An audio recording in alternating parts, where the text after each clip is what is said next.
Indian temple sculpture में अब हम बात करते हैं डिसेंट ऑफ गंगा अर्थात गंगा का अवतरण नामक कलाकृति के विषय में। यह कलाकृति एक लो रिलीफ स्कल्पचर है जिसे पल्लव राजाओं ने बनवाया था। इस स्कल्पचर का समय 7वीं से 8वीं शताब्दी के बीच का माना जाता है। पल्लव कलाकारों ने एक व्हेल के समान चट्टान को बहुत ही सजीवता के साथ ऊर्जा और सौंदर्य प्रदान किया है। यह मूर्तिकला गंगा के स्वर्ग से धरती पर अवतरण का एक सजीव दृष्टांत है, जिसमें भगीरथ को दाढ़ी मूंछ के साथ बहुत ही पतला, दुबला और सूखा हुआ दिखाया गया है, जो एक पैर पर खड़े होकर भगवान शिव की आराधना कर रहे हैं और उनके ऊपर भगवान शिव को वरदान देने की मुद्रा में दिखाया गया है, जिसमें उनके हाथ के नीचे उनके भक्त और उनके गणों को भी तराशा गया है। दरार के जल पर देवी देवता नागराज और उसकी रानी का चित्रण किया गया है। वो इस तरह से बनाए गए हैं जैसे वो गंगा अवतरण का अद्भुत दृश्य देखने के लिए दौड़कर आए हों।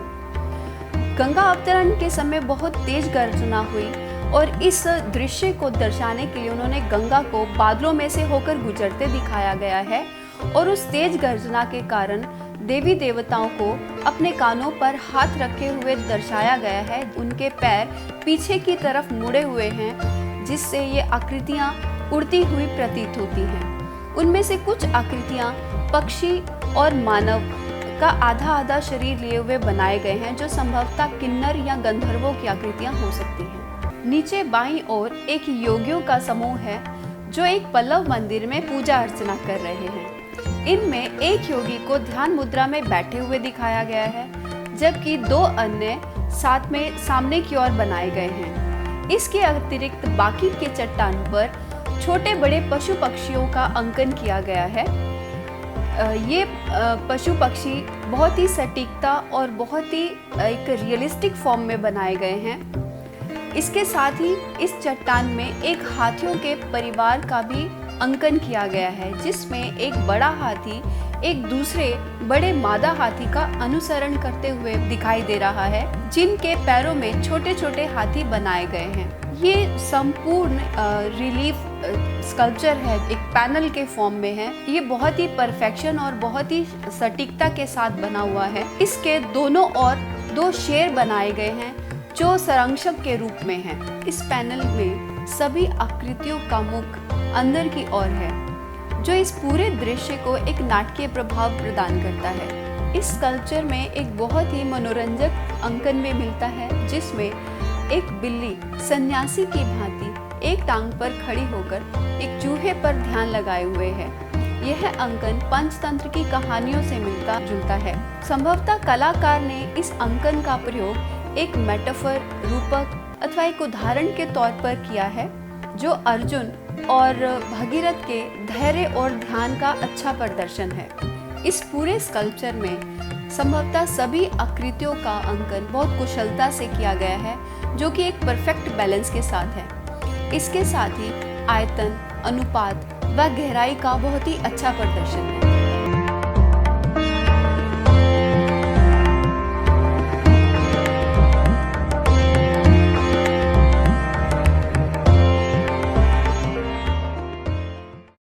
अगला स्कल्पचर है रावण शेकिंग माउंट कैलाश। यह एक हाई रिलीफ स्कल्पचर है, जिसमें रावण अपने पूरे घमंड और ताकत के साथ भगवान शिव के सिंहासन कैलाश पर्वत को उठा रहा है और भगवान शंकर उसके इस बचपने को देखकर मुस्कुरा रहे हैं। वहीं देवी पार्वती रावण की इस हरकत को देखकर भयभीत हो जाती हैं और इसी भय के कारण उन्होंने रावण को एक श्राप दिया कि रावण की मृत्यु का जो कारण है वो एक स्त्री बनेगी। रावण को सबक सिखाने के उद्देश्य से भगवान शिव ने अपने पैर का अंगूठा कैलाश पर्वत पर हल्का सा दबा दिया, जिससे कैलाश पर्वत इतना भारी हो गया कि रावण उसके नीचे लगभग दब ही गया।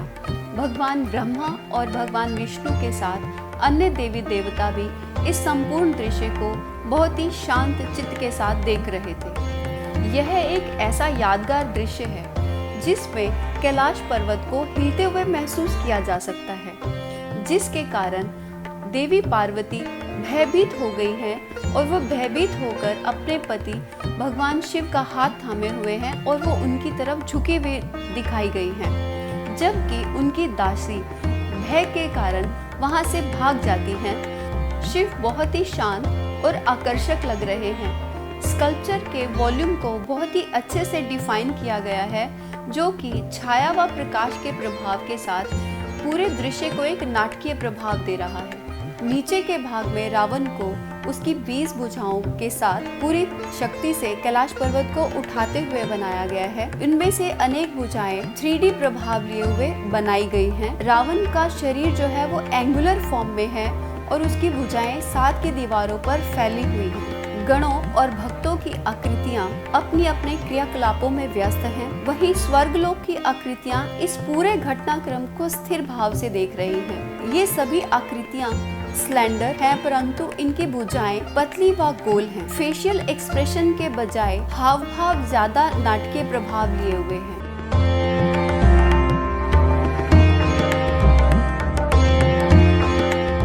अगला स्कल्पचर है त्रिमूर्ति। यह एक rock cut high relief sculpture है, जिसमें भगवान शिव के 3 रूपों को दिखाया गया है। मुंबई से 10 किलोमीटर दूर एक बहुत सुंदर द्वीप है, जहां पर एलोरा गुफाओं की स्टाइल में बने एलिफेंटा गुफा मंदिर है। यह मंदिर भगवान शिव की त्रिमूर्ति, जिसे सदाशिव या महेश मूर्ति के नाम से भी जाना जाता है, के लिए विशेष रूप से प्रसिद्ध है। यह शिव मूर्ति भगवान शिव के संपूर्ण शरीर का स्कल्पचर ना होकर केवल एक मुखलिंगी है, अर्थात यह सिर्फ भगवान शिव के मुख का ही स्कल्पचर है, जो हिंदू धर्म के डिविनिटी के रहस्य को प्रकट करता है। त्रिमूर्ति का सेंट्रल हेड भगवान के प्रति ध्यान के एस्पेक्ट को रिप्रेजेंट करता है। इसमें शिव को एक योगी के रूप में बनाया गया है, जो मानवता के कल्याण के लिए ध्यान मुद्रा में बैठे हैं और परमात्मा से प्रार्थना कर रहे हैं। इसमें शिव भगवान विष्णु की तरह बहुत ही शांत अवस्था में है। स्कल्पचर का राइट फेस अघोर भैरव का रूप है, जो बहुत ही भयानक और रौद्र है। इसमें शिव भगवान को गॉड ऑफ डिस्ट्रक्शन के फॉर्म में दिखाया गया है, जो संसार भर को अपने क्रोध से भस्म करके केवल राख बनाकर छोड़ देगा। मूंछों के साथ क्रोध का भाव लिए हुए यह एक वयस्क पुरुष का रूप है। बाईं ओर का तीसरा चेहरा शिव की फेमिनाइन एस्पेक्ट या शिव शक्ति का प्रतीक है, जो संसार की रचना करने वाली शक्ति या ऊर्जा से कनेक्टेड है। इसमें एक पर्सन का सेंसुअस लिप्स जीवन और उसकी एनर्जी के साथ तराशा गया है। उसके हाथ में एक गुलाब या कमल जैसी कोई वस्तु पकड़ी गई है, जो जीवन और रचनात्मकता का प्रतीक है। इस मूर्ति में दायां हाथ टूटा हुआ है, बाएं हाथ में कुछ वस्तु पकड़ी हुई है और त्रिमूर्ति में जो चेहरा है वो ब्रह्मा अर्थात क्रिएटर का प्रतीक है, जो भगवान शिव का स्त्री रूप है। अलग अलग भावों के साथ 3 चेहरे एक साथ बनाना इस स्कल्पचर की सबसे बड़ी उपलब्धि है।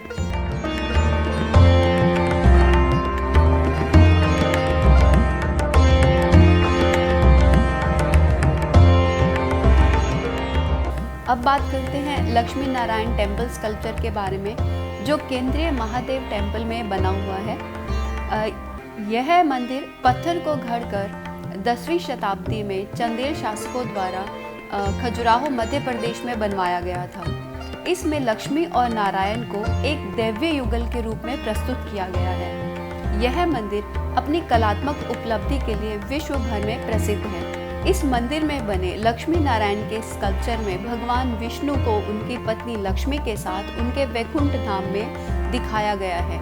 हिंदू धर्म में प्रत्येक आत्मा को लक्ष्मी और नारायण का रूप ही माना जाता है। लक्ष्मी नारायण का यह स्कल्पचर मंदिर के कॉरिडोर में स्थित है। इस स्कल्पचर को बनाने में आइकोनोग्राफी का पूरा ख्याल रखा गया है। विष्णु को उनके सभी फीचर्स जैसे चक्र, शंख, मुकुट आदि के साथ बनाया गया है। इसमें लक्ष्मी को भगवान विष्णु के साथ चिपके हुए दिखाया गया है, जिसे भगवान विष्णु ने बहुत ही खुशी के साथ आलिंगन किया हुआ है। इस स्कल्पचर में आत्मा और परमात्मा के संबंध को प्रतीकात्मक रूप में दिखाया गया है। मूर्तियां बहुत ही विशाल और दैवीय प्रतीत होती हैं। ये मूर्तियाँ अपने विशेष टिपिकल फीचर्स जैसे तीखी नाक, प्रोमिनेंट चिन और बड़ी लंबी भौहों के लिए विशेष प्रसिद्ध हैं और जो मूर्तियाँ हैं वो बहुत ही स्टाइलिश तरीके से बनी हुई हैं।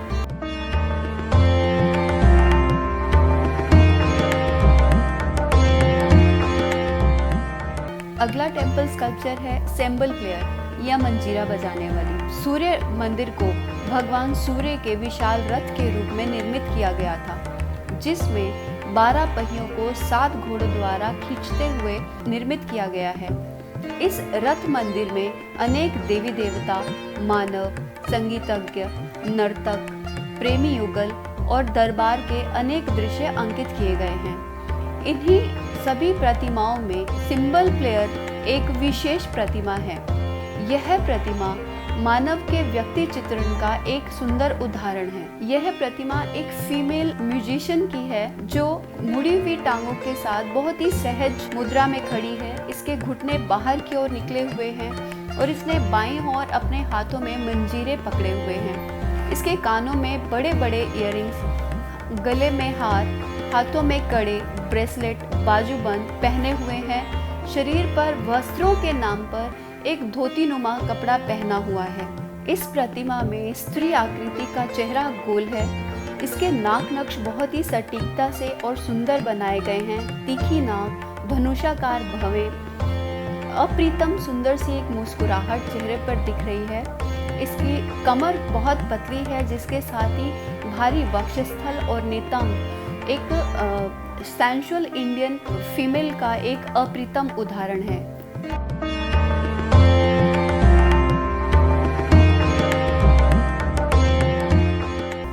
आज के विषय का लास्ट स्कल्पचर है मदर एंड चाइल्ड, जो व्हाइट मार्बल से बना हुआ है। यह स्कल्पचर विमलावंशी मंदिर, दिलवाड़ा, माउंट आबू, राजस्थान में है। यह स्कल्पचर जैन आर्किटेक्चर का एक सुंदर उदाहरण है। इस मूर्ति में एक माँ एक छोटे शेर जैसे जीव पर बैठी हुई है, जिसका एक पैर पद्मासन की स्थिति में है और दूसरा पैर नीचे जमीन पर रखा हुआ है। आकृति की गोद में एक बच्चा है जो उसकी तरफ देख रहा है। मानवाकृति ने उस बच्चे को अपने बाएं हाथ से पकड़ा हुआ है और दाएं हाथ में लोटस बर्ड्स पकड़ी हुई हैं जो नीचे की तरफ झुकी हुई हैं। इस मूर्ति में माँ की आकृति को आभूषणों से सजाया गया है। गले में एक बड़ा भारी और लंबा हार पहनाया गया है। कमरबंद पहना हुआ है। सर पर एक मुकुट जैसा आभूषण है। इसमें वस्त्रों को स्त्री की टांगों से चिपका हुआ दिखाया गया है, जो उस पर बने फ्लोरल पैटर्न के कारण ही दिखाई पड़ रहा है। अगर फेशियल एक्सप्रेशंस की हम बात करें तो यह मूर्ति खजुराहो की मूर्तियों का प्रभाव लिए हुए है, जिसमें आकृति का चेहरा गोल है, नाक प्रोमिनेंट तीखी, भवें और आंखें धनुषाकार हैं। आज की क्लास में इंडियन टेम्पल स्कल्पचर के विषय में इतना ही। हम अगले वीडियो में फिर से मिलेंगे एक नए टॉपिक के साथ। तब तक आप हमारी वीडियोस को देखते रहिए, उन्हें लाइक करते रहिए, उन्हें शेयर करते रहिए। Thank you.